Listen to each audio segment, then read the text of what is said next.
Good morning from Puerto Natales. We are on our way to rent camping gear. We're getting a tent and some sleeping bags because for the next 5 days we are going to be camping in Torres del Paine National Park. It's gonna be a lot of fun. We haven't recorded in the past few days because we've been handling a little bit of logistical stuff, so a bunch has happened, but it wasn't exactly interesting to see. But here's a quick recap of what did happen.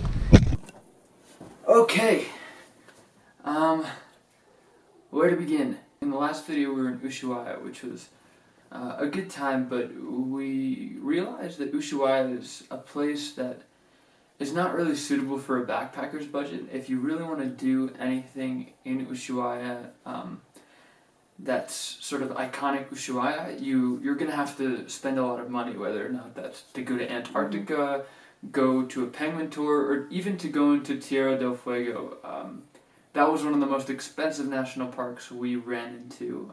It cost something like $40 US when you include getting to the park and paying the entrance fee. So all in all, probably not the most budget-friendly destination, which is why we didn't really have too much content to record and to share. One thing that is really great to do in Ushuaia, though, is go to the museums. Tierra del Fuego and Ushuaia as a city has a very interesting history. It was a penal colony for a really long time, and before that it was populated very heavily by indigenous people who hunted seals, and there's a lot of museums that kind of show you that history and culture. So that's actually fairly cheap and very interesting. If you do happen to find yourself in Ushuaia and are traveling on a budget like we are.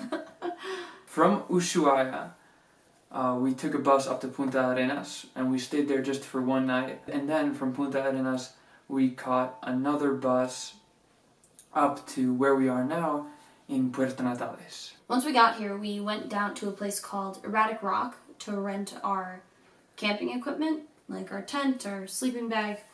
And then when we got there, it turned out that they have a chat every single day at 11 a.m. and at 3 p.m. about the actual trek. We definitely recommend going to this if you're going to do the W circuit. It was the most helpful thing we could have asked for, or the most helpful thing in terms of planning your W circuit. It was very, very, very helpful, but it also made us quite sad, I guess we could say, because the person who was leading the talk, essentially the expert on this, said that every single campsite needs to be reserved in advance and that they have been reserved for months. So after the talk, we essentially thought that that was it. We can't do the W circuit. So the next morning we went to the campsite operators' offices, and it turned out that there was space just a few days later than we thought, but luckily we actually have a little bit of a buffer of the time that we could hike this circuit. So it worked out where we were able to actually book 3 campsites for 3 nights, and we are going to be able to do the trail. Yeah, we got very, very lucky. I think the takeaway from this, and something we wish we had known, was that you have to book everything in advance if you're going to Patagonia. Yeah. There's just no way about it. It's a very popular destination, especially this time of year, which is January and February, just, the summer here in Patagonia. So definitely book advance if you are thinking about coming here. The second thing, though, is if you are already in Puerto Natales and you don't have campsites booked, if you do have a bit of time to spend here, all hope is not lost. It's still salvageable. You're just going to have to be a little flexible with the dates, and you might have to start the trail a little later than you expected, but it is still possible. Definitely go to the campsite operators' offices. It's a lot easier to communicate with them face-to-face as opposed to trying to book stuff on the internet and over the phone. So definitely do that. We were actually able to book the 3 necessary campsites in order to do the trek, but unfortunately one of them, right in the middle, that you cannot be flexible with the date that you go on, we had to pay about twice as much as we would have paid normally because it just is not available until about April. So we got hit a little bit, but we're going to be able to do the trail. Woo! Yay! What you doing? Folding up my toe. This is what we'll be sleeping in for the next 5 days, 5 nights. Nice and cozy. So we have all our equipment now. We got backpacks, sleeping pads, sleeping bags, and a tent. We are all ready to go for 5 days in the wilderness in Torres del Paine. Woo! Woo! So now we are going to go to the bus station and get bus tickets for the park tomorrow. The park is about an hour and a half away from the town. After that, we're gonna buy food for the 5 days that we're gonna be in the park. We're gonna be cooking and preparing food in the park by ourselves. There's nowhere to buy it inside, or there is, but it's very, very expensive. And then after that, we're gonna check into our hostel for tonight. And then tomorrow morning, we are off to Torres del Paine.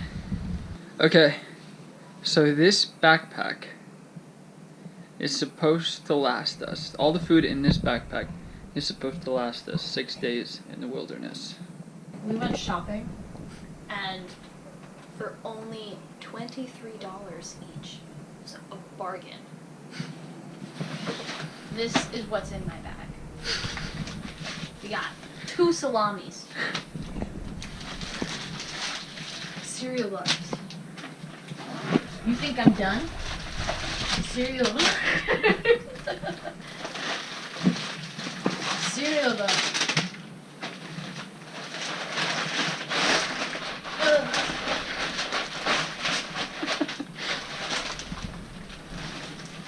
Oh no. Spaghetti.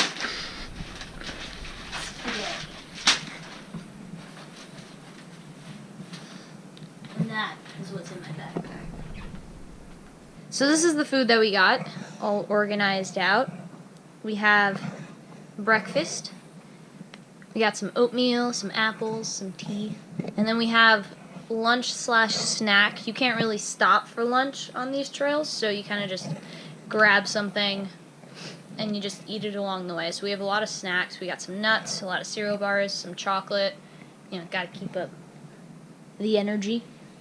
And then for dinner, we're able to sit down and cook. So we have some pasta, because easy to cook, very cheap. And we also got some couscous, just to experiment a little bit.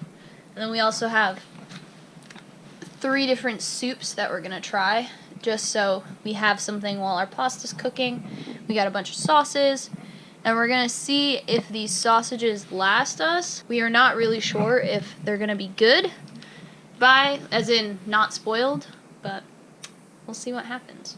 I hope you all enjoyed that, because she literally spent like 15 minutes making all those cereal bars look pretty. It did not take 15 minutes. It took like 5. It was 5 minutes. At least 10. 5. Yeah. I maintain it was 5. Could be